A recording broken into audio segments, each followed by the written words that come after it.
to watch you, feel free. I am not doing that.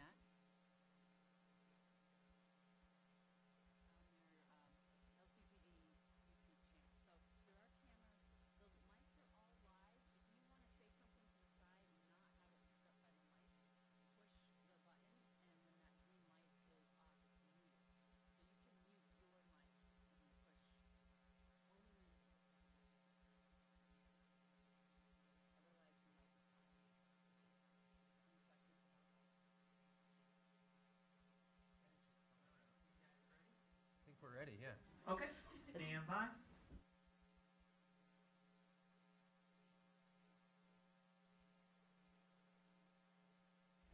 Thank you for joining us here at our quarterly Close Community Coalition meeting, the Coalition of Longmeadow Organizing Substance Education. So glad you could join us tonight, and thank you for the folks watching on LCTV and to the wonderful folks producing this on LCTV.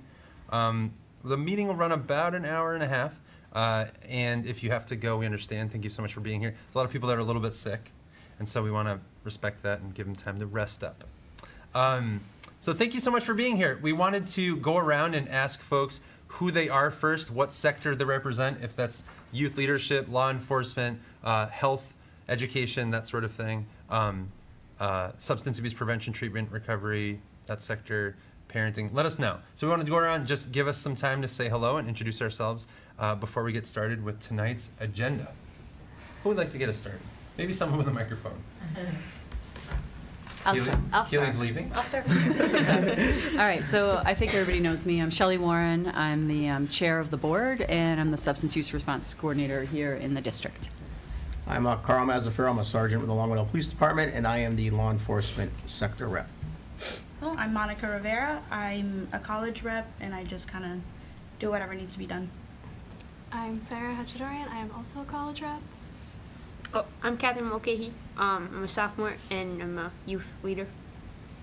My name is Jonah Baresi. I'm also a sophomore and I'm also part of the youth leadership. I'm Srisha Athraya. I'm also a sophomore and I'm also part of the youth leadership. My name is Kaylee Bone. I'm also a sophomore and I'm also part of the closed community youth leadership. I'm Madison Copeland. I'm a senior and I'm part of the youth leadership. I'm Lily Tab. I'm also a senior and I'm part of the youth leadership. We can go here first, and then we'll go in the back. I'm Anne-Marie Enitzberger-Croisy, and I am part of the Family Support Services for those who are struggling with substance abuse or those who are in recovery from an organization called Learn to Cope. My name is Terry Dittmar. I'm a former board member, and I'm also a parent of a high school student. I'm Chris Rich, and I'm on the closed board as a parent, part of the parent sector. She's the vice chair. Yeah. She's a big deal. My name is Paul McNeil. I coordinate the coalition, and I wanted to just give some folks, our back rowers, yeah. And if you just can speak it, I will repeat it, so that everyone at home knows that you're here. Katie Kroon, parent of 2 high schoolers, and I'm on the board, the Close Community Board. Katie's on our board as well as on the Special Programs Committee, and she's very active and amazing. I'm Sue Bertrand. I'm the Assistant Superintendent for Curriculum and Learning here, and I am the sector rep for the schools. Sue Bertrand, Assistant Superintendent. Thank you for being here. Philippa Siegel. I'm the health education teacher at Glenbrook Middle School, and I got to go on the most recent trip with you, so that was great. Philippa Siegel, Health and Wellness, Middle School. Thank you. Sheila Sabedi from Western New England University, and is that the education or the health? You're kind of a lot. And I didn't mean it like that. I meant like, you do so many great things. Sheila Sabedi, neuropharmacologist from Western New England University, doctor. Is that cool? Yeah. Doctor, I have this thing in my foot. It's always a good joke. Right, Terry? People love that joke. Okay. Thanks so much for introducing yourselves. Did we get we got the seniors? Yeah, Yes, we we did. Thanks, Lily. We would love to get started with just a recap. We have some very special guests here tonight. We have a bunch of youth leaders. We have a bunch of coalition leaders who are here tonight to share their most recent experience at the National Forum of the Community Anti-Drug Coalitions of America conference. It happened in Washington, D.C. last week, and I wanted to go around and have folks share their sort of highlights, their biggest takeaway from the conference itself, and give you sort of a voice on how you're going to bring what you learned back to the community of Longmeadow. So without further ado, we'd love someone to kick us off with just sort of their favorite takeaway of the week. And we did so much, so feel free to share all sorts of different things. I want to can get us go started, first. Kaylee Bone. Thank you, Kaylee Bone. Thank you so much. I went to a session about the marijuana legalization in Colorado, Oregon, and Washington State. And Oregon's numbers with illicit drug use were like really high. They're number one in the nation, and they're also number one with marijuana use. And I think they said that their illicit drug use went up along when they legalized marijuana, which probably not a good thing, you know. Illicit drugs are bad. Right, so a lot of my sessions talked about parents' influence on children when it comes to substance abuse. And I thought this was really interesting that, like, no matter what kids will say, what their parents say really does influence them. So if we can start prevention from parents, then it can help with youth substance abuse. So, like, despite teenagers, or parents thinking that teenagers are mostly influenced by their peers, other teenagers, Yeah. it's still the case that parents are the number one influence in teenagers' decision making. Even though they're not saying mom and dad, dad and mom and mom, dad and dad. You're my number one influence. They are their number one influence, even though they're not sharing that openly. Right. Cool. Thanks. I just wanted to clarify because it's very exciting for parents to realize that. They feel like they can't get through their teen as soon as they hit 13. All right. So I completed a 4-session course that basically went through how to assess and then plan and take action into helping and solving a problem in your community. And that was really good. They had the whole thing was about the strategic prevention framework, which is what it was called. They broke it down and everything, and that was probably one of the best things that I have, because now I have that ability to use in the clubs at school to fix any sort of problems, and I can teach other kids and about that and everything. And then there was a huge seminar one morning about how kids who are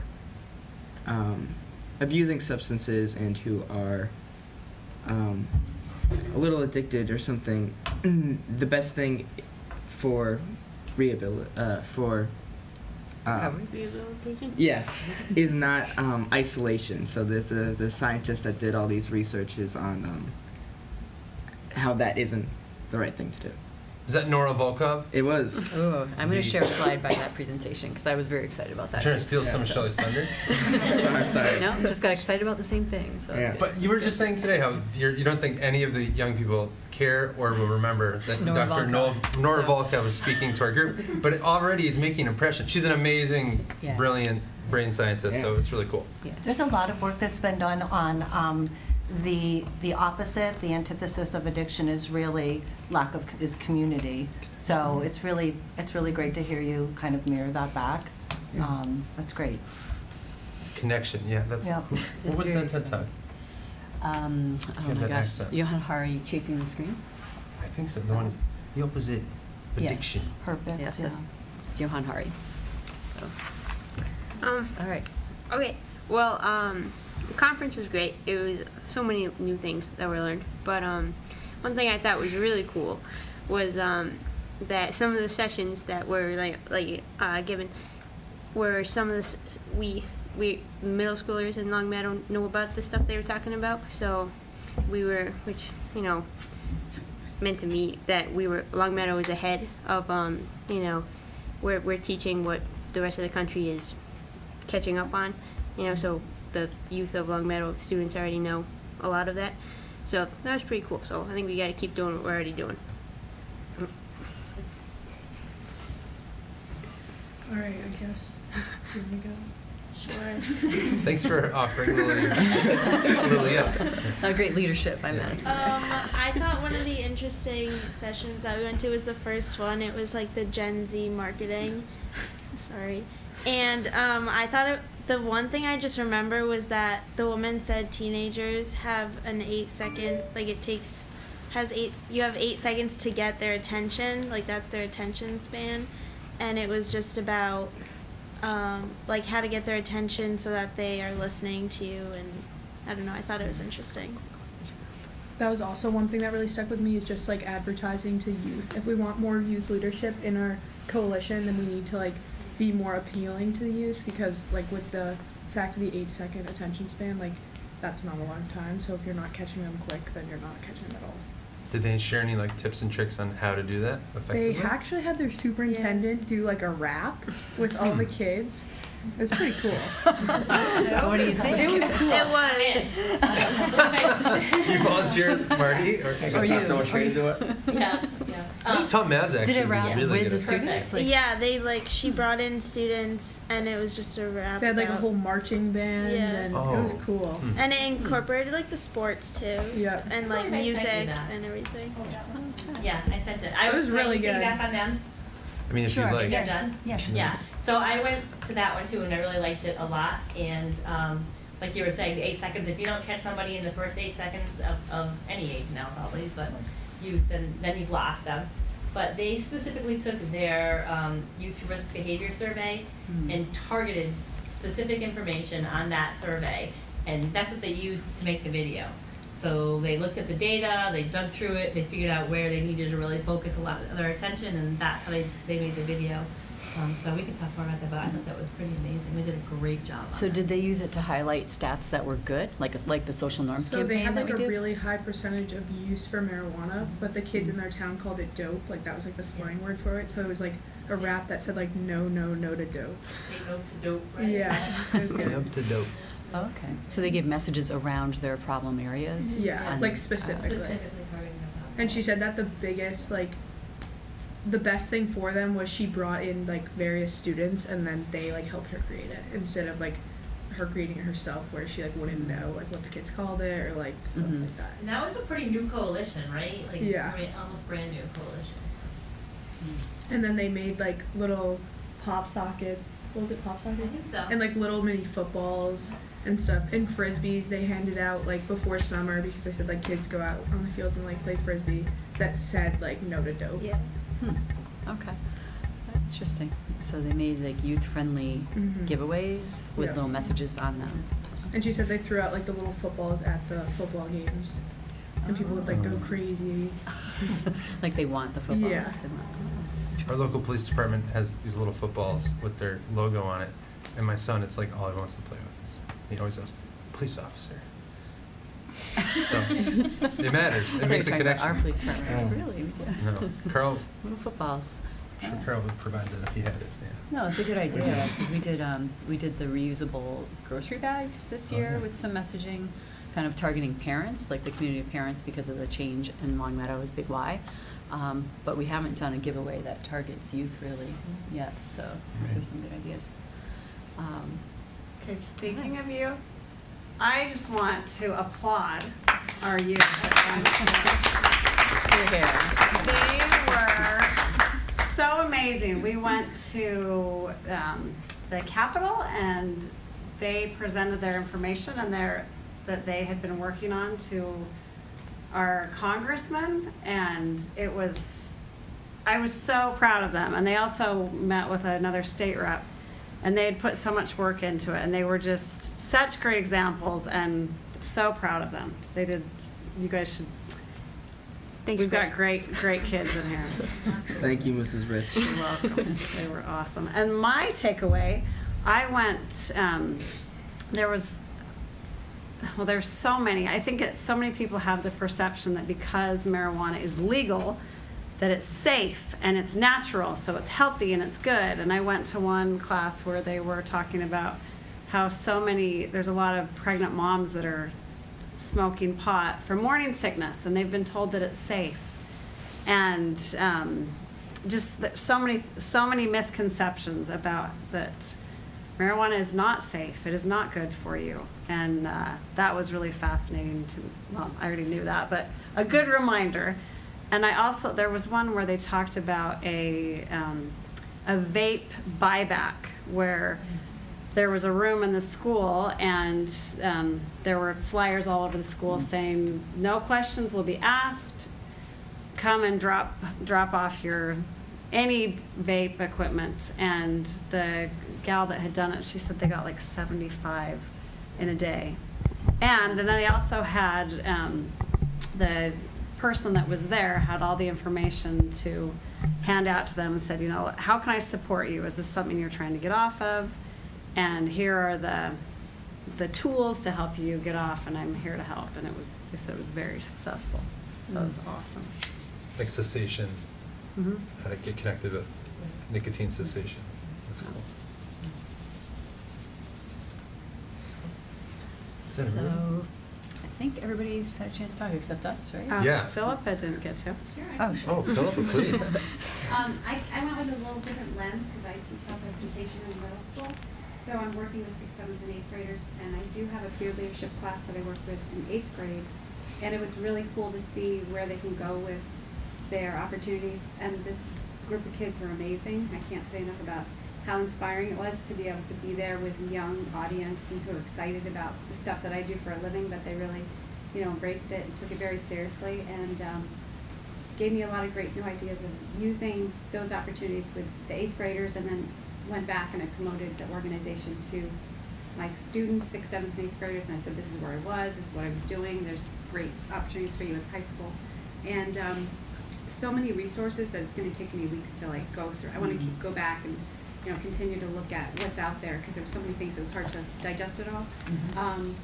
But we were listening from the who's who in the field, like listening to the head of NIDA talking, and I use NIDA all the time in the classroom, and just National Institute of Drug Sorry, Abuse. yeah. Yeah. So it's one of those organizations that really is one of the groups that we listen to, and they've got good information, and it's user-friendly. They have a whole teen site that I use all the time with students. So it just was kind of really invigorating for me, and got the fire going again to keep looking at new resources and continue to working with youth to get their opportunities out there. So I said a little more than I should have, but Oh, that's good. it was exciting. It was really exciting. So. It is fun to hear the national, like, names that you would see on a publication, and then you actually get to see the person talk and hear what's going on in their organization and in the field. So, because I feel like we compare our data. We have good Longmeadow data, and we kind of compare to our state averages. But when you go there, they tell you what's going on in the whole country. So it kind of helps you get a different perspective on it, which I always find useful. So we had Paul and I put together a couple of takeaways too. So up here, you may have noticed the picture before. This is Capitol Hill, and this is most of the delegation as they were. Two people were heading missing, up. Shelley. 2 people were missing. Should I comment on that? Catch a plane, right? Oh yeah, you had just left. You had Yeah. just left to catch a plane, and then myself and one other student were fortunate to get tickets to actually go to the impeachment, the final session of the impeachment trial. So we were there, and we were not able to be here at this picture. And that's a whole other story, which I'd be happy to talk about at length for anybody who wants to. But it was actually a very powerful experience. The other student, Owen, who's not able to be here tonight, we actually were able to go to the National Archives while we were waiting to use our tickets. So we went to the National Archives and saw all of the original founding documents of the country, and then we were in the chamber with the the Chief Justice and every senator present for that proceeding. And it was, you can't get a better lesson in government, no matter where your politics are. So it was a great experience, and Paul helped make that happen by advocating for us to get some tickets. We tried to get tickets for the whole delegation, and all we could get were 2, and we did a lottery. So that was a great experience. Thank you to Jonah's dad for recommending that we do that. That's right, yeah. Mr. Baresi. Yeah, he brought it up at our classy parent guy. meeting. So I wanted to share my favorite slide from Nora Volkow's presentation, which Jonah kind of referenced. So she talked about the power of connection as an antidote to addiction, and cited studies that have utilized rats. And Years ago, they would cite these rat studies and say, if you put rats in a cage with various drugs, they'll press a lever and they'll administer large quantities of drugs, and they would use that to show what the addiction potential was of different drugs. So she cited some follow-up studies since then where they basically modified it and they put the rats in the cage, but they gave them other alternatives besides the drug. And so in this particular study, they had the option to press a lever and have access to another rat, social interaction with another rat, or the lever for heroin. And you could see that they consistently would end up choosing the social interaction above the heroin. Then they modified the experiment and they actually gave them an electric shock if they pressed the social interaction lever, but then they would still have access to the rat to socialize after. And they found once they punished social interaction, they started over time to see the two switch. So in that slide on the far lower right there, you see over time with the punishment, the heroin use goes up and the social interaction goes down.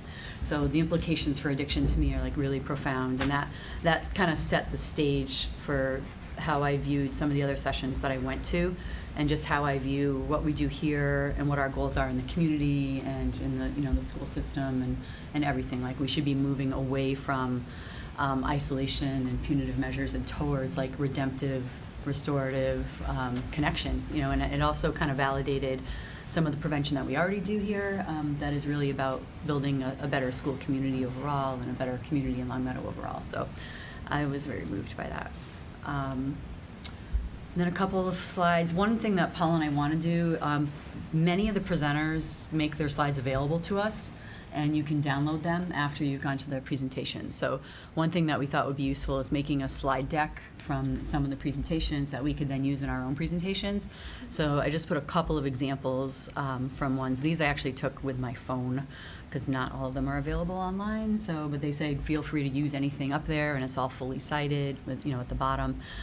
So this is recent data nationally showing the increase in marijuana use and nicotine vaping use, and then marijuana vaping use, and that's the two lines on the bottom. So they showed how cigarette use has declined from like 1991 to 2019, and that's the button with the line with the yellow squares. And marijuana use has slightly increased over that same time period, but when you look at the vapes or the electronic delivery systems, you can see that the nicotine started to spike first, and then right on its heels was the marijuana vaping. So that kind of matched what we're starting to see in our data here. And it kind of goes with this slide here, which talked about past marijuana vaping. When they asked about it, actually let me back up, 2017 to 2018 is the largest increase they had seen in any drug in the 45 years of surveying, and that was with nicotine vaping. So it was the largest increase within a 1 year period. And then the very next year, the next largest increase they'd ever seen is vaping marijuana. So they really talked about how youth becoming like oriented towards this delivery system, the vape, made it really easy for them to jump from like vaping one substance to vaping another because they were like familiar with the whole mechanism. So they could see it in their data. And we have lots of slides that we could kind of make on a slide deck like that. That's just one little sampling. But Paul and I talked today about some takeaways that we thought were things we could start to explore here. Do you want to talk about the first one, the universal screenings? Sure. We are looking at how to increase even more preventative screening with a little teeny tiny bit of intervention during the screening. So we already do 8th grade and 9th grade screening, brief intervention, and referral to treatment through our nurses at Longmeadow Public Schools. We would love for our pediatricians to team up with them to have I know that they do their own screening, but I just want to make sure we're all on the same page with what substance use screenings that we're doing in town for all the students who attend these schools. Because it came up time and time again throughout this conference, the value of doing a universal screening for a student to have a non-judgmental conversation with a trusted health professional is an incredibly preventative measure in itself, and then having someone to come back to if they have questions or concerns around their health, around substance use, it's a dramatic preventative asset and resource for our students. And so to team up with primary care physicians and primary care providers and pediatricians is huge. We already do it universally through the schools, but we wanted to also increase what we're screening for, so potentially mental health as well as substance use, because currently there's no mandated mental health screening in the schools or for physicals for adolescents. So we wanted to sort of increase because the screening is kind of a big opportunity in itself. So to increase that to include mental health, because we know anxiety, stress, depression, these things are all hot button issues and hot button struggles for a lot of teenagers. So that just kept coming up as like an evidence-based, data-driven way to measure touch points for students and caring professionals. So Paul, at work and my other job, I work in healthcare, and we have an annual behavioral health summit, and not in 19, but in 2018, there was a lot of presentations around the spike in 11 to 17-year-olds looking for self-selected ways to try and understand if they themselves could be at risk. So that kind of kept growing, and it was really alarming to see that young an age looking for a resource to understand how they felt and where that fits kind of in their mental health.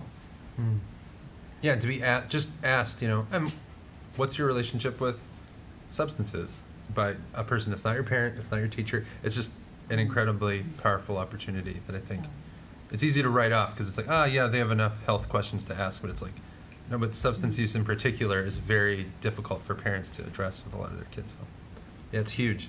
Yeah, And there's so is that much dual CVS? diagnosis now too between substance use and mental health. So I think the mental health aspect is really, really good that we're looking at that. So I'm curious, Anne Marie, in the insurance world, is there a move towards insurance companies requiring physicians to do screenings? Or No, we just provide the have feedback. we just look at like topics.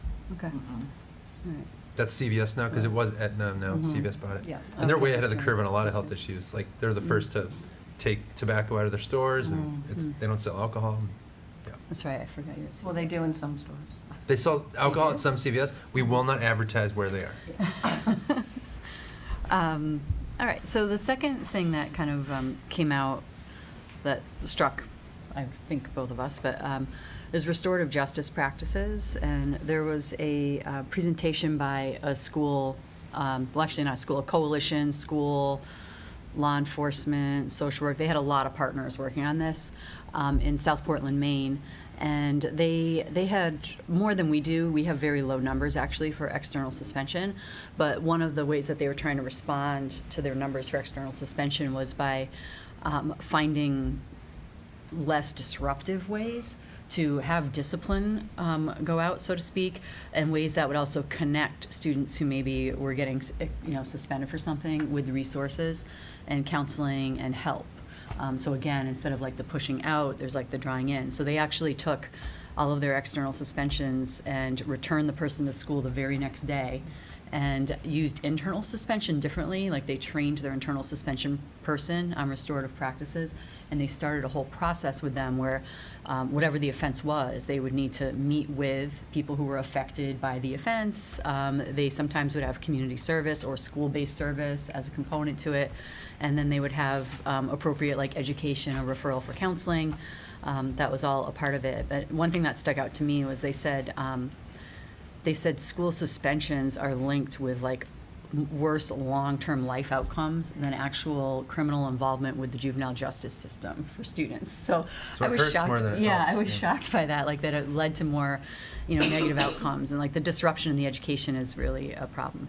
And then the second thing they said was like it mattered more, and they cited this, and I have all the slides which I can share out later. But they said it mattered more that you were like enforcing something consistently than, and even if it was like a lower level punishment, than if it was like this real big ticket punishment, but it's only occasionally, reinforced. So they kind of were going at like the whole deterrent concept where you think like, oh, if you keep a steep punishment, you're going to deter things.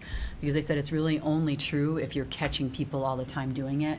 Like the deterrence comes from consistency, not from like the high price tag that you might put on the offense. So I thought it was really interesting to see what they were doing around that.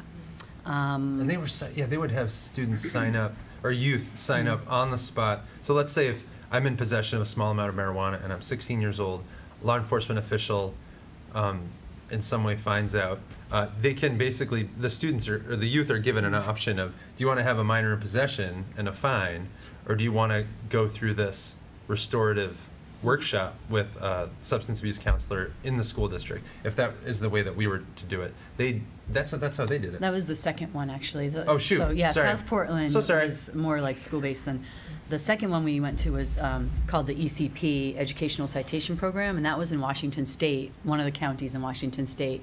It was a very rural county, but they basically had data that showed there was virtually no enforcement of minor in possession in their county. So like basically, and you know, Carl, you could probably comment on this, but like it was presented by an officer and a coalition person. And the officer basically said point blank, he's like, it's really hard to get officers to enforce MIPs because it's kind of a pain in the butt and it's not a sexy crime. And he said, so nobody wants to do it. So they'll just like dump stuff out and send people home and give them a warning. And that's what was happening in their county.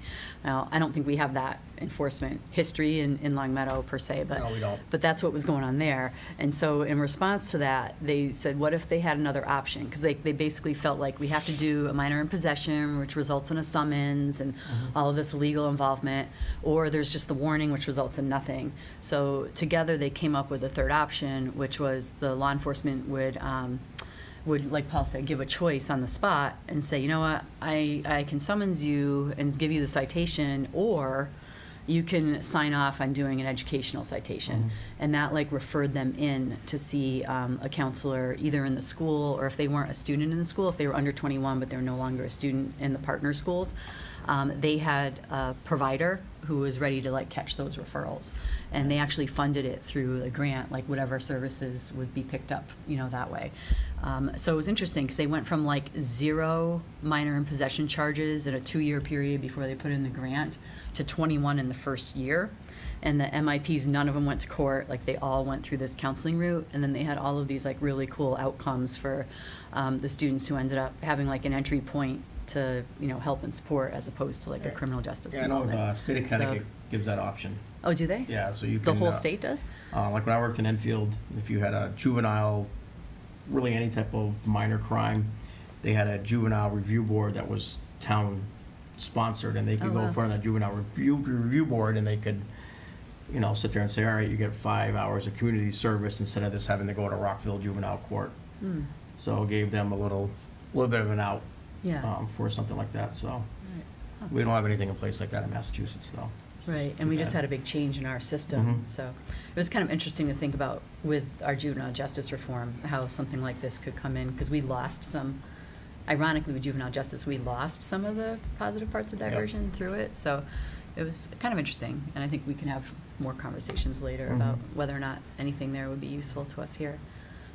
But I just never thought about like, oh, I guess people can create their own system, because it was all based on officer discretion, Yep. that you have the discretion of That's the how Enfield officer. was, too. Yeah, so it was, they didn't have to pass a law about it. Mhm. They just basically said, we have police officers willing to respond differently to that kind of situation, or give it as a choice. And they set it up so there was no additional paperwork for the officers, so that made a difference. That was helpful. Yeah, the Yeah, the youth officer were made a doing the big deal. paperwork, yeah. Oh. Yeah, like it was either way, like if they wrote a citation versus sending someone to this, it was the same, almost the identical form, but just Mhm. a different outcome. So it was pretty thoughtfully done. Shelley, with regard to the screenings that we're doing, specifically the survey that we're doing with the students, do we have any questions that relate to social confidence, social inclusion, anything like that, to see if it correlates with their also That's a good involvement question. with substance abuse? So there's, first I would just want to say there's a difference between a screening and a survey. So we do the surveys anonymously in March. So there's no way to connect anybody to what they write on the survey. So that's anonymous. But a screening is different, because then you actually have the person in front of you identified. So if there's a need for something that comes up, you're able to refer the student for the Right, need. So in the specific- screenings, we don't. So how about But with in the the survey? surveys, Do we do have some anything like questions. that? We do, because we ask if they feel, do they feel like they're people that they fit in with at the school? Mm-hmm. Do they feel respected by their teacher? We have some school climate type questions. Have we ever that are- correlated the The two, With that level. with their tendency towards substance abuse? Students who feel, I presented at the Professional Development Day a couple months ago for staff here on exactly the correlations between, early prevention and later outcomes. So the students who felt more isolated, more lonely, more stressed out, more anxious, more depressed, comprehensively had higher substance use rates. And then you had, I can't say there's causation, but there was that correlation. And then one of the more interesting things that we saw was young people who felt like they were, what was it? It was around social media use. Young people they felt more connected. Like there's a question about them feeling connected. I can try to find it. They feel more connected. They feel connected. And then those same students are asked, do you feel lonely and depressed? And they feel more lonely and more depressed. So that's not a real connection, but they have this perception that they are connected. So that's something that we look at too, is like, so both of those, if you're not connected, if you feel lonely and depressed, those are both risk factors for substance use. And it plays out with our data when we cross-tabulate them. I think somewhere in there came up social media, and like students might feel connected by social media, but not necessarily, they still might feel alone. Like there was a nuance there that I think we need to work on our phrasing, even on the questions to, pick at, so. Do you feel you have at least one connection a connection with at least one adult in the school community? This can be a teacher, counselor, coach, nurse, administrative assistant, anyone who works here. A person can be someone you share interest with or someone you feel comfortable reaching out to with a concern or if you're in trouble. So we ask a lot of different social emotional questions like that. Do I feel respected by teachers?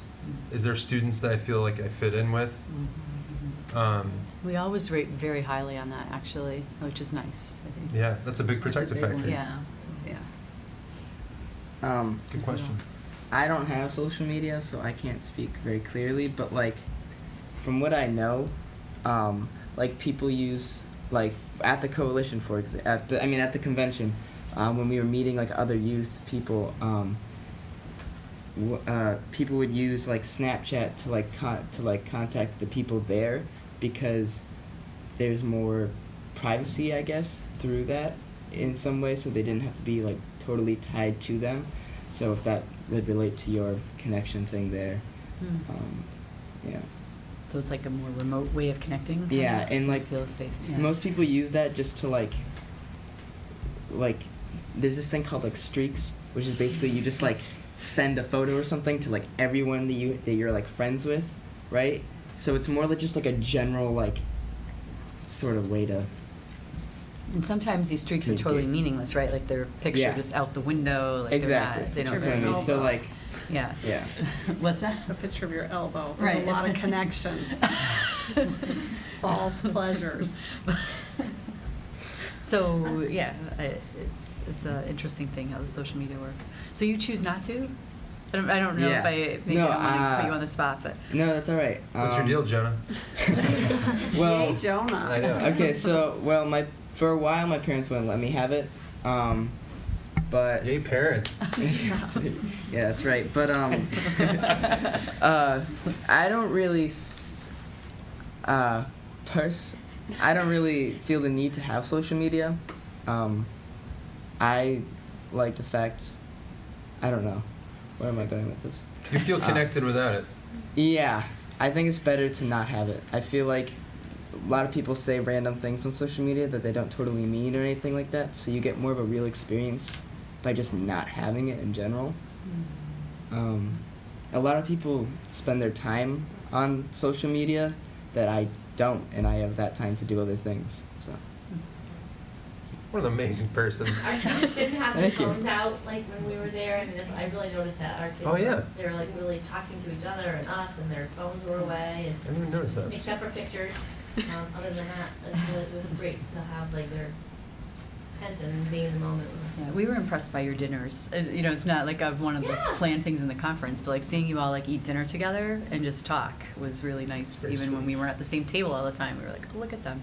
It was noticeable. It was, because I'm sure you've all been in restaurants and observed people at the table with their phones out, right? And like Yeah. that wasn't what we saw when we looked at your Yeah. table. So we were commenting on that as adults, that like you were pretty good at connecting with each other. So So anyway, thank you. Thanks for sharing that. So you had one last thing up here, which I did, yeah. This is not my slide, so. I'm gonna This is ask my you. slide. And just before I get there, Terry, I'm glad you asked about the mental and social emotional health questions. I just want folks in the community to know a little bit more about the questions we ask, because very few people know about the questions we ask. And we ask, over 70 questions. So in the past 12 months, how many times did you hurt or injure yourself on purpose? You can say 0 times. So that's like a self-harm question. And if they answer that in an affirmative way, the next, it triggers a response on the survey that says, please connect with this adjustment counselor or guidance counselor or Shelley Warren substance abuse counselor, depending on the question. So basically it provides a resource, and it provides the national helpline if they want to call someone a little bit more anonymously. Anyways, do you feel sad or hopeless almost every day for at least 2 weeks in a way that you would stop doing your usual activities? There's some suicidality questions. There's eating disorder questions. Do you feel stressed or anxious almost every day for 2 or more weeks in a row that you stop doing your usual activities? So that's stress. Then we ask people to rate their stress on how much they can manage it, because stress is normal and a little bit is healthy. Yeah. Overwhelmed at school. How do you deal with stress? Exercise, substances, talking with friends, mindfulness, yoga, napping, music, that kind of stuff. Just wanted to share that. So I attended too many sessions, and there's a lot of information overload that happens at these conferences.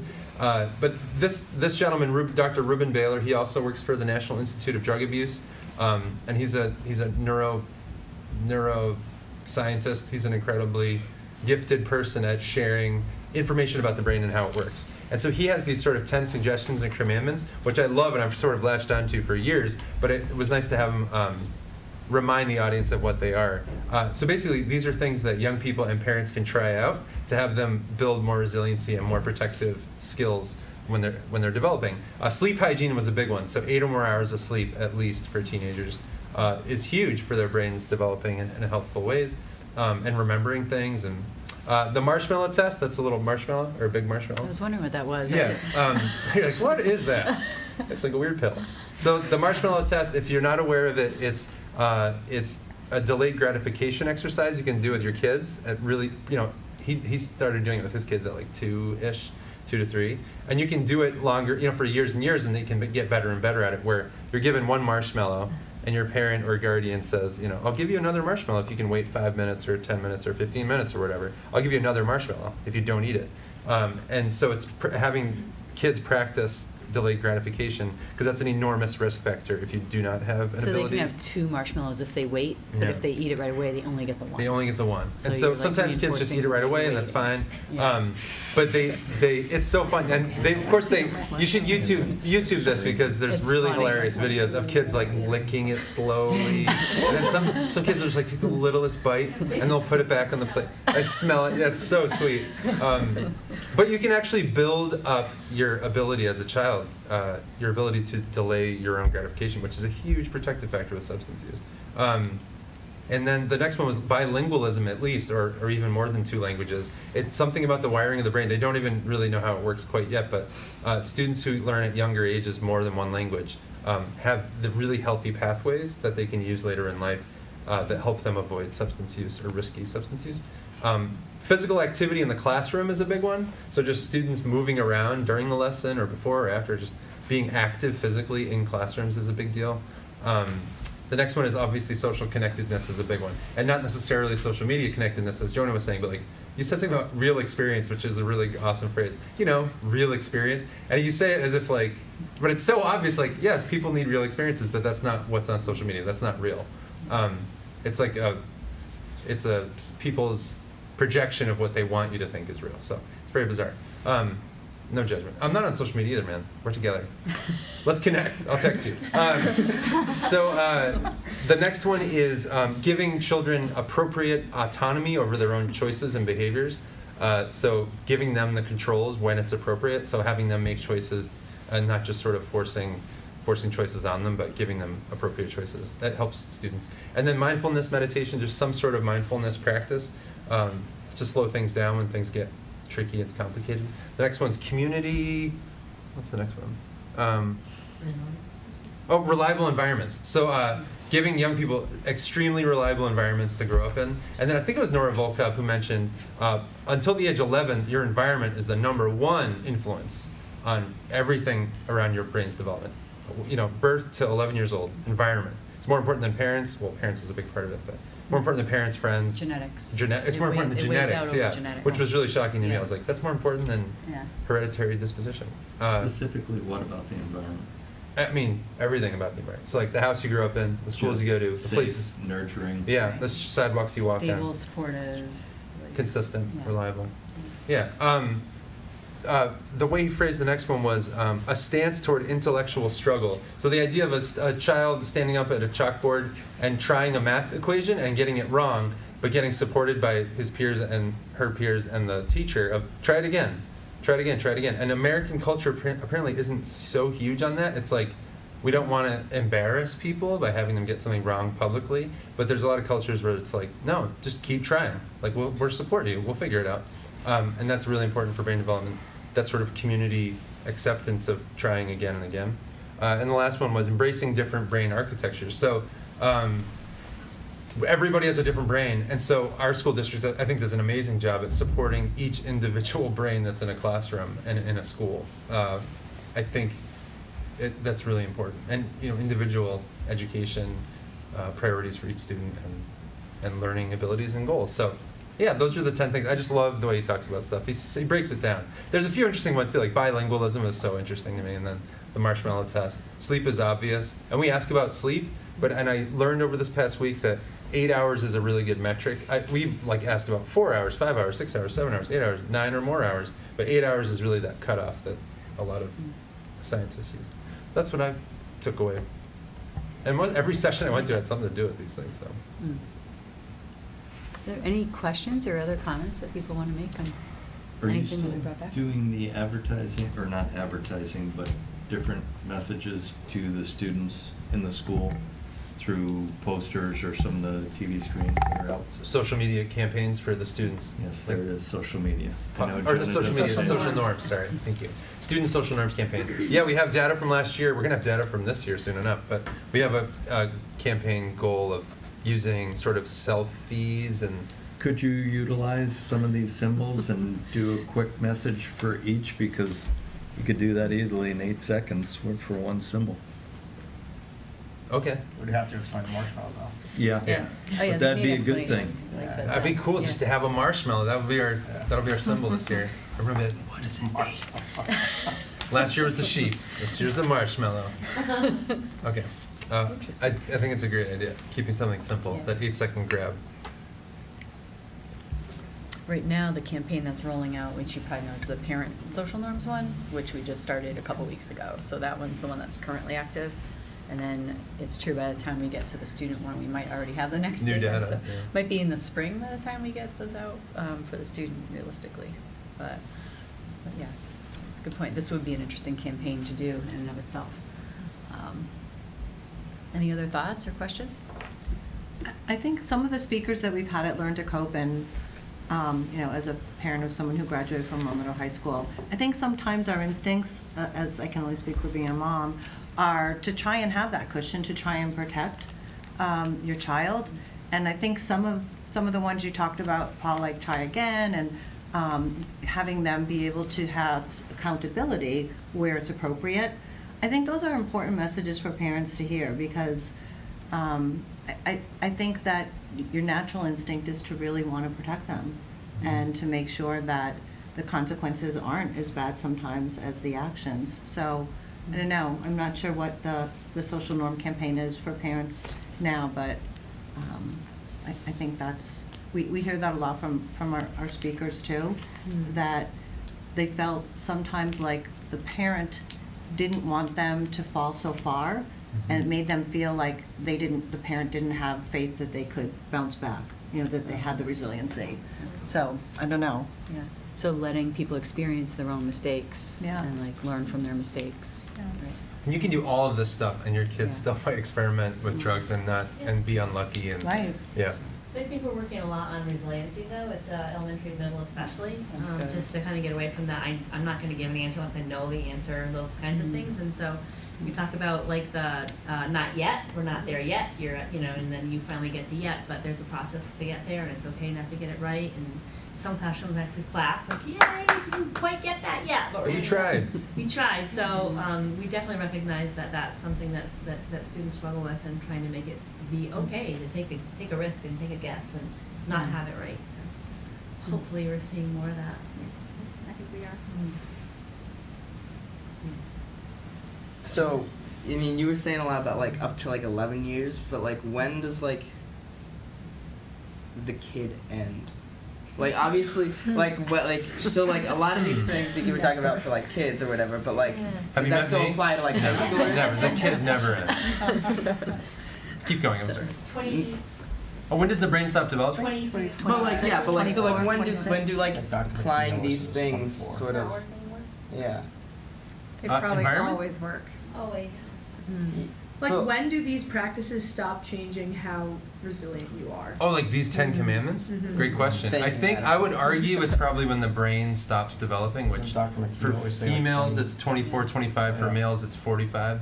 And that's his joke. That is what It's he Dr. says, yeah, McKee's that's joke, right. and it's a great joke. For males it's like 25, 26. Yeah, so I would say then. I mean, we know enough. These things are lifelong, right? Yeah. You Yeah, need so 8 hours of yeah. sleep. Those Oh, are things for that sure. Yeah, sorry. if you're in a Like, stable Stop school sleeping once you hit that's 25. Like the brain development thing is Yeah, like yeah. 24, Yeah. that's pretty agreed upon. Yeah, and teaching your brain these Yeah. lifelong habits, I Yeah. think this is Well, I think too, like what we know about the brain, we used to think like there were these critical periods of development that ended sharply at certain points in time, and now we know your brain is plastic, like as in can grow and change throughout your entire life. So if somebody, like let's say somebody has a really traumatizing experience, most of these things aren't in place, they end up with a substance use disorder or a mental, and whatever it is, that doesn't mean there's no hope for them either, because like all that you should do in treatment should be to try to restore or provide these things that weren't there to begin with. So it's never a bad idea. Yeah, it's never a bad idea to give someone sleep and exercise and, teach them how to delay gratification. Like if they didn't get it when they're young, like it doesn't mean forget it. Like if by the time they're older, like it's always worthwhile to try to build these things in your response. But it is harder and takes longer. So it's more work. Yeah, learning That's- a language is so yeah, hard if you're an exactly. adult. So like So if hard. you can do this when kids are younger, it's so much easier to lay the foundation. So that's why prevention is so much more cost effective than like treatment and intervention. So if you prevent, then you're not doing all that work later, trying to reprogram the pathways in somebody's brain and working around the ones that have been established. So You spend $1 on prevention, I think you save $15 by the time they're an adult. yeah, perfect. So it's yeah. a huge return on investment. For all those It's a good question, funders Rob. out there watching. Awesome. Any other thoughts or questions? No? All right, so we know students, like you were here to present and you are all still making up your work. So we're gonna be moving in our agenda to talking about prescription pill Prescription pill stuff. action plan. So you're welcome to stay, but we know like you Maybe you should go home. you have a lot going on. If We you have want a you to ride. sleep, we want you to be able to do all these things. So. 8 hours. So feel free to go, is what I'm saying. Like, you don't need to stay for the rest of the meeting. You can If you also want to, stay. you're welcome to, but we really appreciate you coming. We appreciate the time you spent with us. We will continue to have conversations about your ideas, like, moving forward. At first, when Paul and I planned this meeting, we were like, oh, we'll have 4 days since we get back from the conference. That's plenty of time for us to gather our thoughts. It's like almost a week. It was so tight that we hardly have had time to digest it, so we'll come back. and, Although we like, have planned incredibly, conversations. I would say. I think we did for well this meeting. for having very little time and not being caught up yet from the trip. So, anyway, I don't even know you're where free I to am. go, and thank you very Are we in much East for Long Meadow? coming. Thank you so much for coming. All right. Yeah. And thanks for coming on our trip. Yeah, it was great, thanks. I'm going to jump into our action plan. So I need to get off of this Actually, go to the next slide. on this. I don't think I have one. Oh. Is that on This is my slide. online? Uh, Did you download it? Thank you. No, thank you. I'll find. I added some slides to that one. that You shared did? with me. Okay, I That's only okay. see this I'll find one, it. which. Hey. Oh, you can borrow Shelley's. What do you I'm going to need? present on a few Can I things. just go get mine from the car? Oh, Here, for sure. do you Yeah. need it? Thank you, Madison. Bye, Catherine. And And other folks, step right up to the mics. We would rather have you involved in our horseshoe meeting. Come on over. We have a little time. So I'm going to turn mine off. thank you. And I'm going to present on our 12-month action plan regarding prescription drug abuse and misuse. Should be popping up soon. There it is. Great. I wanted to share with everybody our 12-month action plan with regards to, it's kind of weirdly huge. You can't, okay, that's not helpful. It helps us read it, though, so it's actually good that it's okay. big. Well, I'll zoom in then. I wanted to share with us the existing 12-month action plan, and then I wanted some feedback from folks about stuff we might be missing as far as activities or strategies. So managing a local, let me pass this around.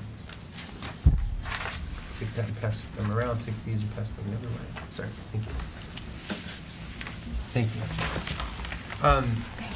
you. Our Drug-Free Communities Goal 3 was managing a local community-based response to the opioid epidemic. We're looking to maintain below state average prescription pill abuse among 8th, 10th, and 12th graders as measured by our school climate survey. So strategy 1 was ongoing education to students and parents to prevent prescription pill abuse. Activities included support educational efforts for the substance abuse response coordinator via sponsorship of speakers or educational materials. So that's closely in connection with Shelley. Supporting teaching of coping skills, mental health, anxiety reduction. That's all part of Botvin's life skills curriculum that we use now grades 3 through 9 in the school district. Utilizing recent graduates to help prepare seniors for the transition from high school via panel presentations or discussion groups. That's something that we've actually really struggled with, is finding folks to come back. We've done a really great job with high school students going to speak to middle schoolers, but not so much with graduates coming back to speak to high schoolers. Maintaining a way to obtain relevant data from alumni to inform about the efficacy of current practices. Again, that's similar to reconnecting with students who've graduated and gone on from the high school. And then our objective 2 was reducing the impact of the opiate misuse by 10% as measured by our survey, our school climate survey. Reducing access to prescription pills by educating the community on medicine safety and disposal. So we wanted to expand the Board of Health and the police department's public outreach on prescription drug takebacks and safe disposal at the police department's lobby.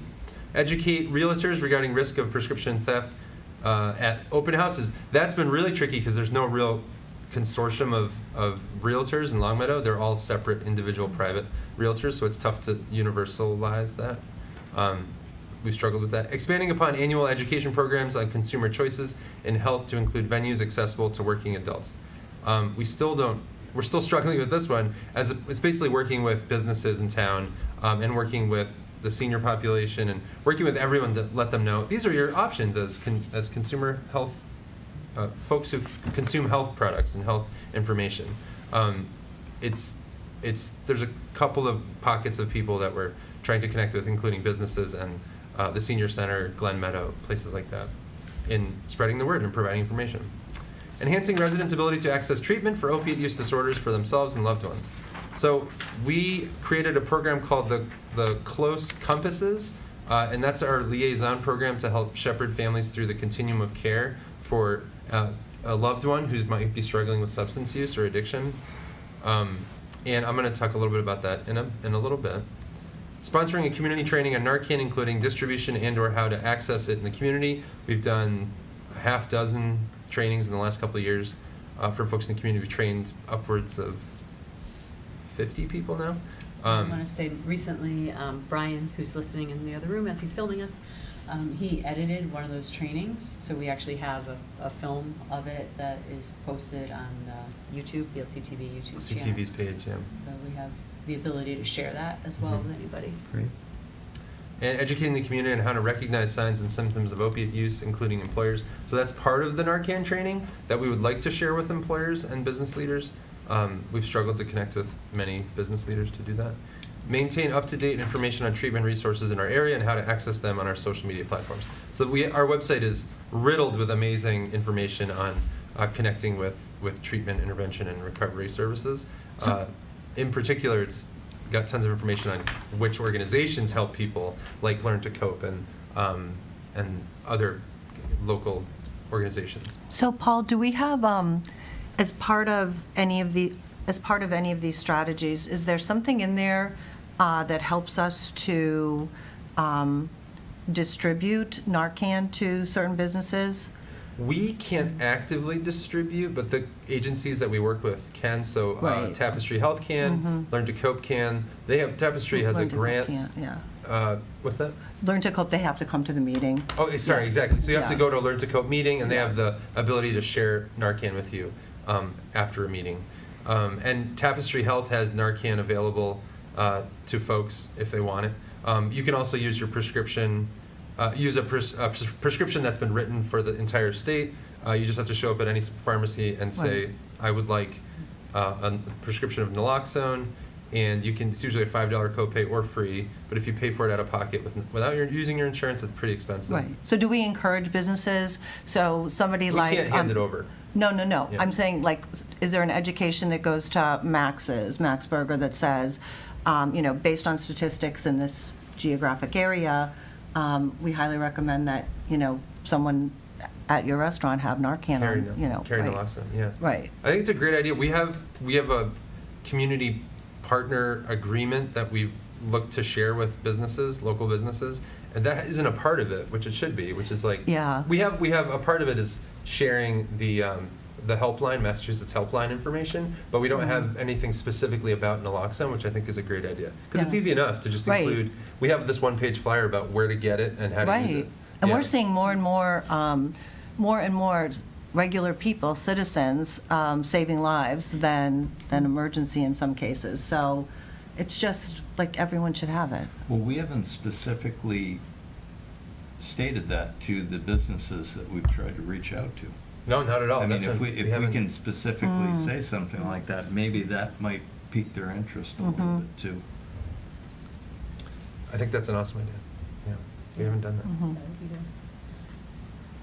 Because that's like an area of expertise that we have that may be helpful to them as a business owner too, right? If they're Well, the concerned about it. businesses that we have talked to do indicate that it's a concern of theirs, but most of them As in are just employees overwhelmed. might be Employers, affected, yes. and- Most or of them are or just they might have overwhelmed with customers, running their right? Because there's business. overdoses that happen in bathrooms. and Exactly. places. Right. Yeah. Exactly. So that's a great idea. Yeah. Yeah, we have it in the schools, the nurses have it, so why not have it on site at all these? I mean, and substance use is much higher for the restaurant industry, the service industry, so I think they're aware of that need. Mhm. It's a good access point, that's a good point. Would it make sense to offer specific training for restaurant, you know what I mean, like Well, you could do it specifically for the managers, because Mhm. obviously there's gonna be a manager on at certain times, but you could target restaurants, you could Mhm. target banks, Mm. you could just do C-stores. Public something where a services. lot of public, I think that's a good idea. So we haven't had any Supermarkets. success in Mhm. getting all business leaders and employers into one space. We have had 2 luncheons to try to do a focus group to get information like this. But doing one-on-one, I mean, I could easily do Yeah. a Schedule an 15-minute appointment. one-on-one Mhm. Yeah. with I'd be Max happy to Burger's do that managers. too. I Yeah, would be happy to that'd be great. volunteer. I Yeah. think it's an awesome idea. That's true, so then you just go and schedule an appointment and you kind of Mhm. make some It's rounds. very So difficult like, to we have a pick a trainer time who will where be you here can on this get- day. It is. Yeah. So streamline it and tailor it to each But you're right, business. Paul, it's I like that. 15 minutes. I mean, Yeah. that's all it is. Yeah. Yeah. That's a great idea. And there's not a million, restaurants in town. There's only a couple. Right. I like that.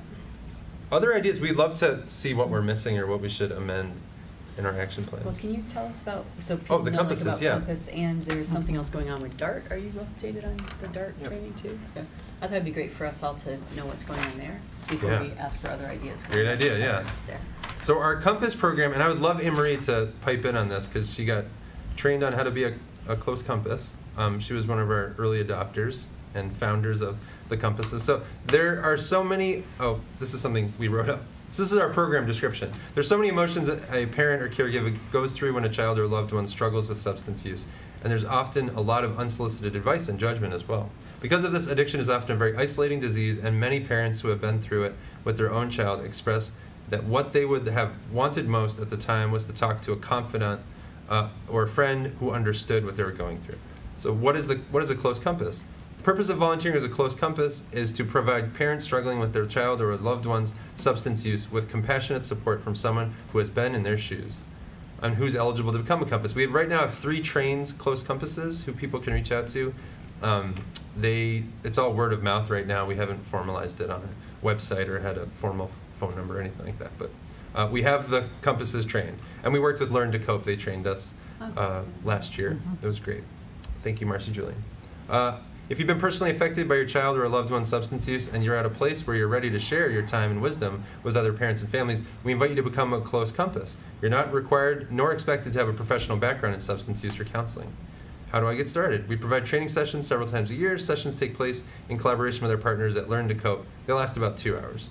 Once you've completed the training, we ask you to, and there's just a bunch of details about what it means to be a compass. FAQs.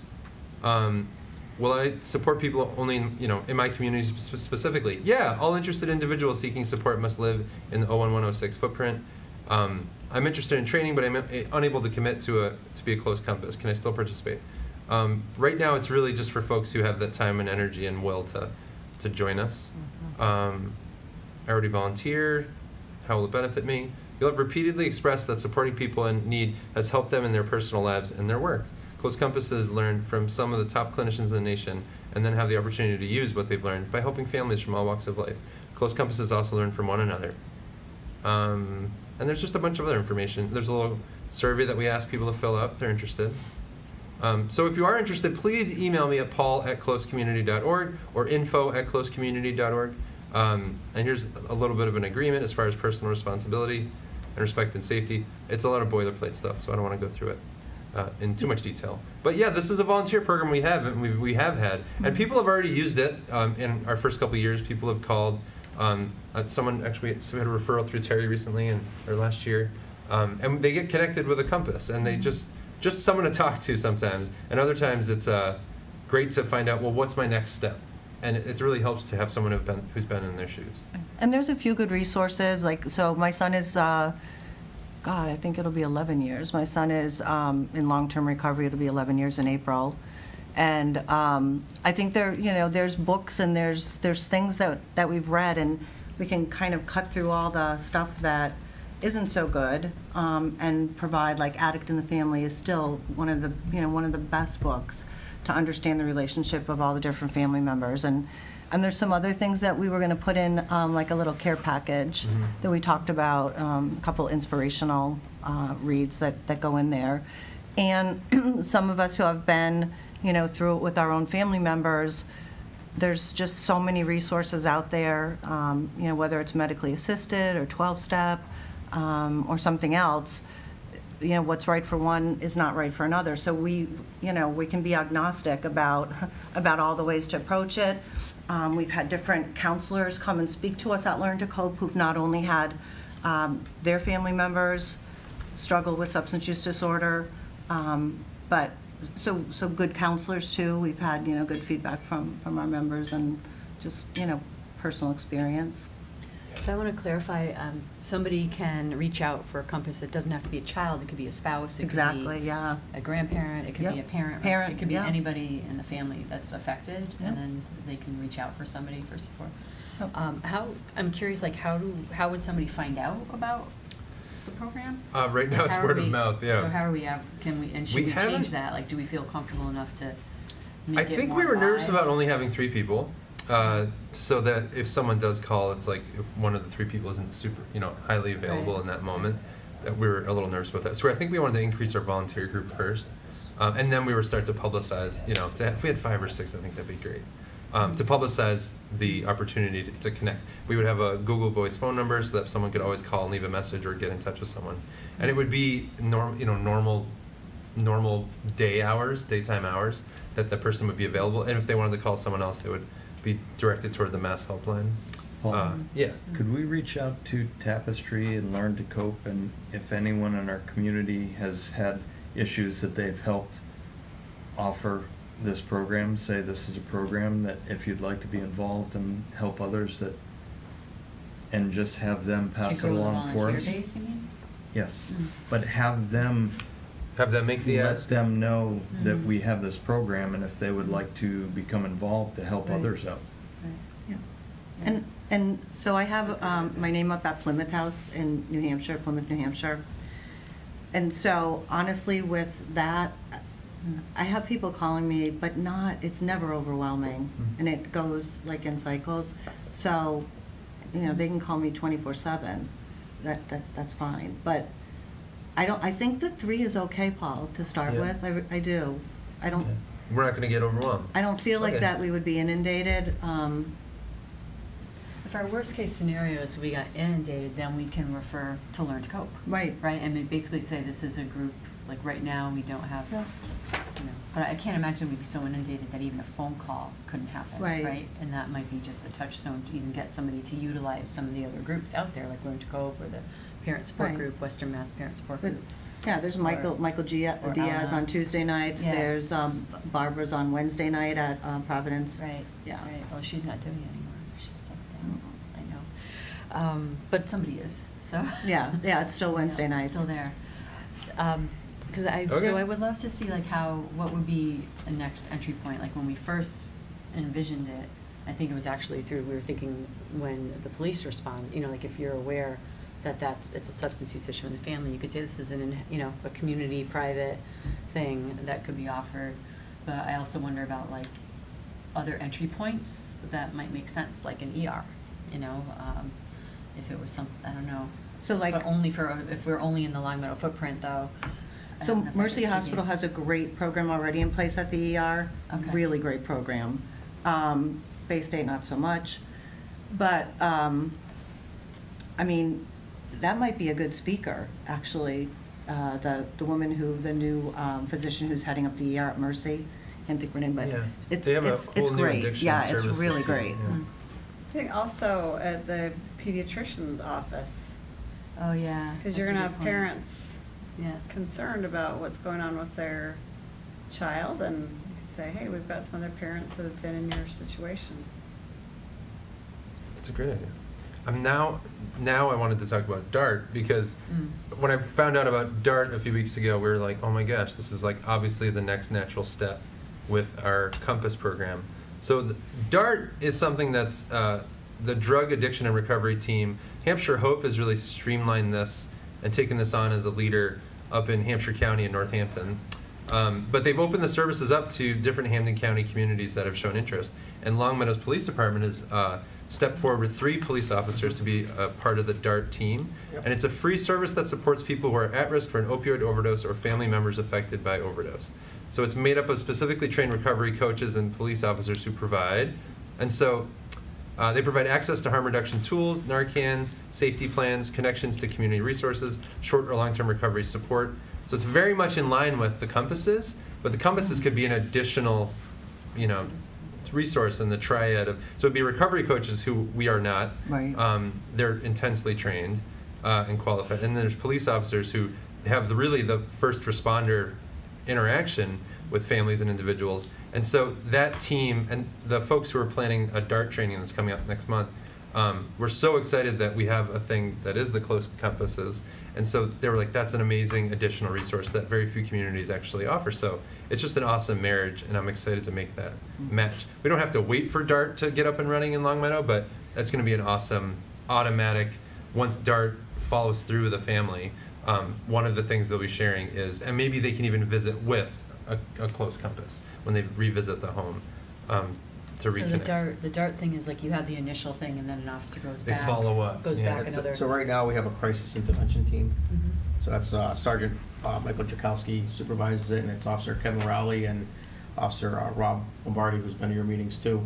And they're also going to be the part of the DART program. Okay.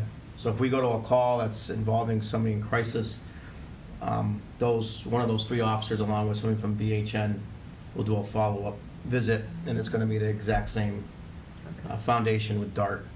Somebody that we go to, if we have a substance abuse call, one of them will follow up with somebody from an organization that can help out. And so that's Jakowski, Lombardi. Who was the third officer? Kevin Rowley. Kevin Rowley. Thank you so much. And so BHN is a partner with the DART program I'm not already, sure or about DART. They are a partner with our CIT program. With LPD's? Yes, our program? crisis BHN, I intervention think, team. is who manages the recovery coaches of this area, and I'm not positive about that, but, so that might be the recovery coach component if, when DART gets up. You know, and they've had some very good success stories with just doing the CIT follow-ups. And they use that with mental health as well, right? Yes. It's Yep. not just substance. So related. LPD is already using CIT Yes. follow-ups? Yep, and they do a very good job with it, so. Do you keep any data on it? I'm sure Sergeant Chakowski would have that. Sergeant Okay. Yeah. Chakowski, that'd be great to, oh, that's great. How long has that been happening? 3 years?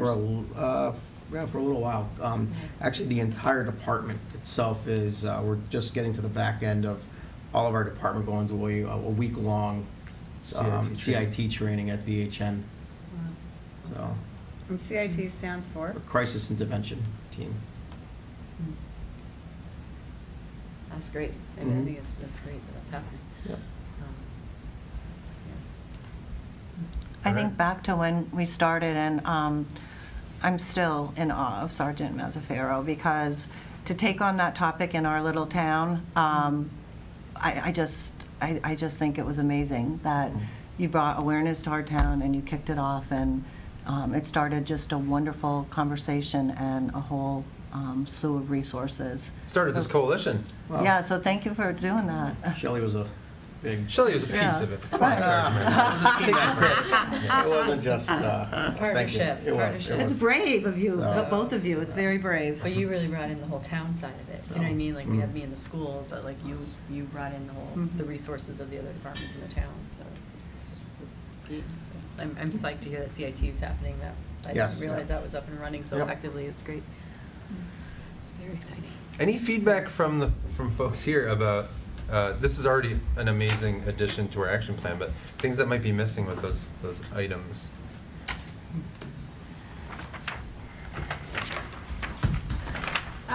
The one thing that we talked about previously is having talking with physicians about how many painkillers Mhm. they were prescribing. Scope of pain. Dentists or physicians? Like oral surgeons with wisdom teeth and, yeah, with all the sports injuries. So scope of pain is a training that is provided by the state. There's a contractor that does it, and it's for all prescribers of painkillers. And if you get certified as a scope of train certified prescriber, then you're basically a safe prescriber because you've been educated on the benefits of starting with a low dose, not giving someone 60 pills, but starting out with 10 or something like that.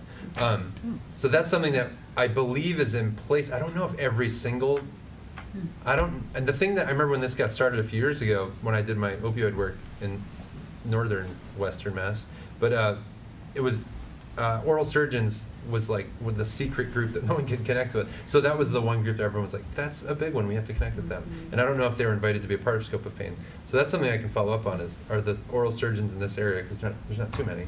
Are they a part of 36 Scope of pills for a 17-year-old girl is a lot of pills. It might be too many. I'm not a doctor or a scientist, but it might be too many. So outside of scope of pain, I can only speak for Aetna and Cigna, but they have sent letters out to all of the providers in their network, whether it's physicians or oral surgeons or specialists, and they've identified those that are over prescribers through what metric they're using, and that was a while ago. So they've all been notified as to where they fall kind of on the spectrum of being the type of provider. And then they've been given guidelines in terms of, how many to prescribe. So I know that they're already doing, they're And doing that. educating parents too, like you don't have to fill this whole prescription, and if you need more, just call my office, like that kind of thing, as opposed to the automatic, easy peasy, take 60, don't call me in the morning sort of thing. Yeah. So Or asking, what are the alternatives? yeah, Right. I don't think a lot of people know they have choices. Right. So I'm curious, go ahead. I'm sorry, do the pharmacists ever sort of recognize or identify when a prescription is sort of a little excessive? Yes, there are prescription drug monitoring systems up, and it has issues of its own, but it's something that's definitely on people's radars to make it interstate, when people are kind of moving across the border, making sure that, so there are those issues, and just making sure that people understand how to use them. So they do discuss with them the concerns or okay. As far as I know, yes. So I have a question on the scope of pain. So if a physician completes this training, is there a published list? Like, That's what I'm these just are- looking at. You know what I mean? Like, could do, Mhm. because that would be something that if a coalition we could highlight Yeah. and say, we know Positive you're not social on this norms. list, right? We're providing this training, or we can And they help you can get use this it training. for advertising, just to promote Yeah. themselves. We can put an ad in the paper, the Long Meadow News, before they go out of business. We had talked about. I think they have one more episode, and I think they're done. Are you serious? Episode. Oh, I didn't hear this. But we had also talked about doing things with Yeah, a just bunch put a of reminder. coalitions in the area. They might get together and then highlight the physicians that have had this training or Mhm. something like that. That would be awesome. Yeah. Agawam or Springfield. Mhm. Even Enfield, just Yeah. to. Yeah. Orthopedic surgeons, that Right. keeps coming up. Yeah, Regina. Mhm. I don't think they are shared, all the people who have been trained and certified. That should be a thing that they do, so I'm gonna contact We Scope could of Pain. collect it from, we could Yeah. do a little survey of some of the doctors and say, are you scope of pain approved, or whatever the method, would you like to be? Like, we can arrange a training for doctors in the area. I don't know. Do you think there's a renewal of that, Paul, or is it a one-time deal? No, I think it is. I think it's like I have to look up more information. I wish I knew more. I think it would help with your insurance and stuff. Mhm. Senator Markey's Right. looking at something federally or nationally where every physician gets trained in safe prescribing, because right now that's not mandated. And he's like, what did he say the other day? He's like, I wasn't in how there. is this? Oh, yeah, Yeah, sorry, because you were I at the was Senate in hearing. there. I was in the hearing. Who was there? Chris was there. He's like, how is this the case? That you can become a doctor and you don't have any idea about safe prescribing when we're in the middle of an opioid epidemic. So he's been working on that, on a bill, a bipartisan bill, so hopefully that'll be a part of it. I can tell you personally, that this time last year I had a thyroidectomy, and my level of pain prescribing they gave me was just Tylenol at the hospital, so they gave me nothing, no opiates or anything like that, so. When I had So my that's knee why surgery, they everybody- gave me 3. Whoa. That was it, 3. Well, your knee is so small. Thank God that's all they gave, right, is 3, right? Yeah, they're getting, we heard anecdotes recently Yeah. of just, 10 for oral tonsil surgery or something, Mm. which is big, because I had my wisdom teeth taken out and they gave me, automatically I got 30. And I didn't use any That's of what I them. got when I got my wisdom teeth out. Yeah, and that was how long ago? 30. That was like 5 years ago. Yeah, me too. It was around 5 years. Kelsey Yeah. got hers out last year and they give her 16. Wow. See, yeah, so things are starting to change. It's still 16's a lot. lot. That's And a if lot. you only use 2 or 3, you can divert the rest of them for quite a bit of money, and that's not great. Even my And then ankle the- injury, right. I really just took Tylenol. Mhm. And the issue is you don't know. You don't know. If you're a person who has that disease, then you don't know if you take 1 or 2, then you're off to the races. Like you just don't know. It's Right. it's a hit or miss. And the problem is if the doctor's gonna prescribe it, people think, well, I should be Safe. taking it. Right. Yep. Yep. And they tell you should take it. Mhm. Right. Yeah. We had one mom at the movie a couple weeks ago say she was, the oral surgeon, right, was prescribing 36 or something like that. And there was a story still out there currently, related to Mhm. that, so, yeah, so it's not universal. Well, there was a period of time when pain was a marker that Mhm.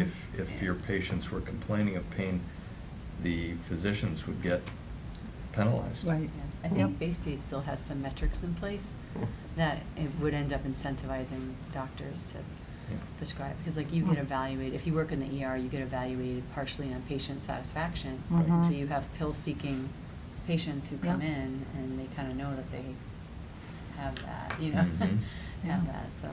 I don't know if they've resolved that, but I've had physicians tell me that. Hmm. So, I will say I'm happy that our numbers here at the high school are still They went down dramatically since 2013, and they're still down, Wow. especially for opiates. So we're still in like less than 1% reporting misuse of opiates. But benzos has gone up a little bit to I think about 2%, and the stimulants are up to about 4%. So it's like the Adderall, Adderall and Concerta. So but the opiates are students still, and I have students who are having procedures who will tell me, I've had parents call me and be like, they won't take medicine. Like sometimes you might need it. I'm not, I don't want our message to be like, never ever take an It's good opiate. that at least But the it's education's interesting, out there. yeah, And that the I'm benzos are happy that the students benzos are dangerous. students are speaking up for themselves, They are. when they go in and they're educated. And yes, the benzos though is Right. a different And that's ballgame. anxiety or Right. stress, things like that, so. Yeah.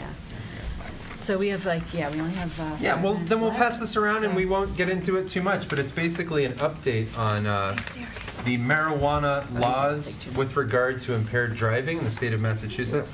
We had a meeting a few months back where we had some confusion as to like, well, what is the actual law on, what is the actual law on impaired driving with marijuana? And so we did a little research and we talked to the Cannabis Control Commission, and this is all available on our website. You can go to the community section of our website where it's marijuana, Massachusetts, and the law. But this is clearing the fog on marijuana laws regarding impaired driving. And so, can you smoke while you're driving? Simply put, no. And this is all from the Long Meadow Police Department's website.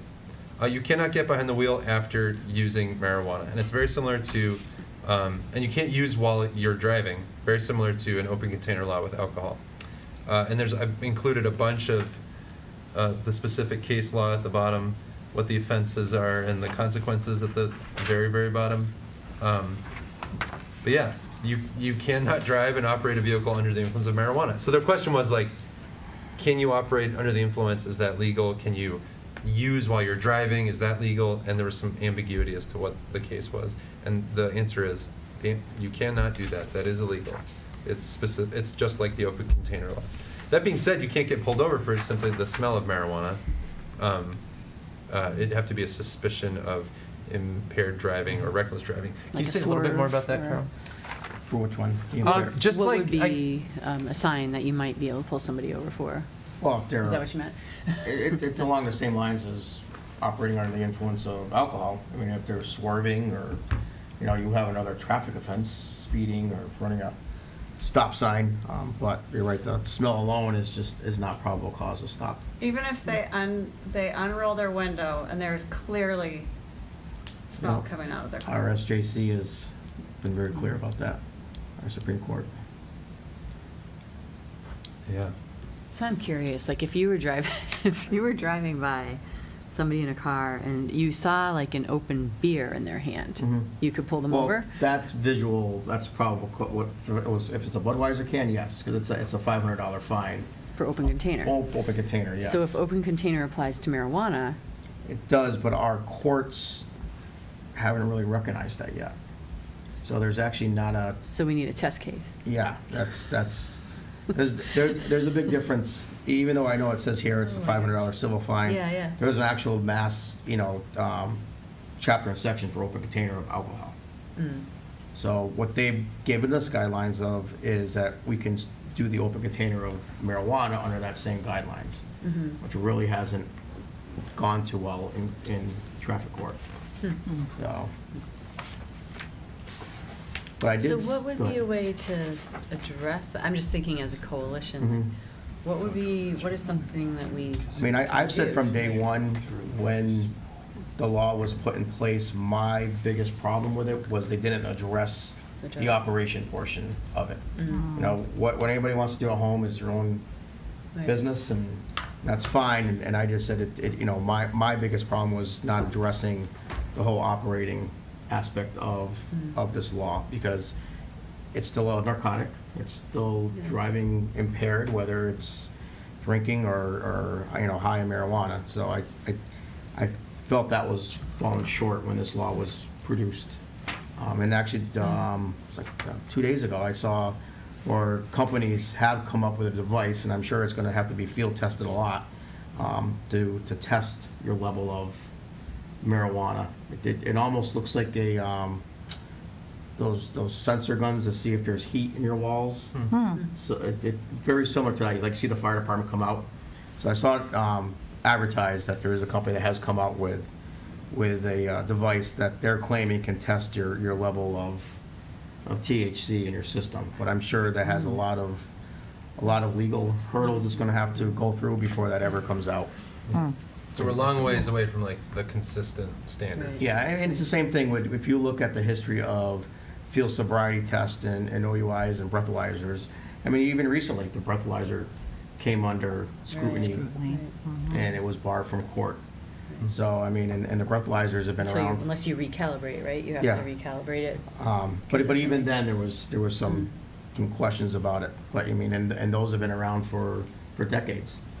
So there's still a lot of work to do on this, and so. Thank you. So check So, out the yeah, police so department's we've- website for more information, and our website under community, Massachusetts marijuana laws. There is this update. And before we leave, it's time to go. I wanted to let people know, and we have a couple of events coming up for the Special Programs Committee on March 11th. Just Talk About It is happening on March 12th. The Secret Life of Tweens and Teens, and what are they doing and how can we help, is on March 12th. Those are both Special Programs Committee. Information about those two is on eventbrite.com. And May 4th, 7 p.m. is our next coalition meeting. May 4th is a Monday, 7 p.m., and we'll be having a meeting right here. Please join us. Thanks so much for coming tonight. Did you have anything else you wanted to share? Just that on March 12th, we'll be having food trucks again Ooh. as a part of that event, right? So- Ooh. March so- 12th. March 12th, yeah. So Sun Kim Bop will be there. So there Korean will be, food. that'd be awesome. Oh, I can't wait. So, so anyway, we will have food trucks, and so there's a community, like, we had feedback that people liked the community building part of the food truck thing, so we'll repeat that before the March 12th. So even if you're not coming to the speaker, come out, have some food, and just enjoy some company, and not have to cook dinner. So. Any other thoughts or ideas you want to share before we go home? Katie? Madison? Thank you all so much for coming. Have a great night, and we hope to see you again soon at a close community event. Thanks. Take care. Thank you. Thank you.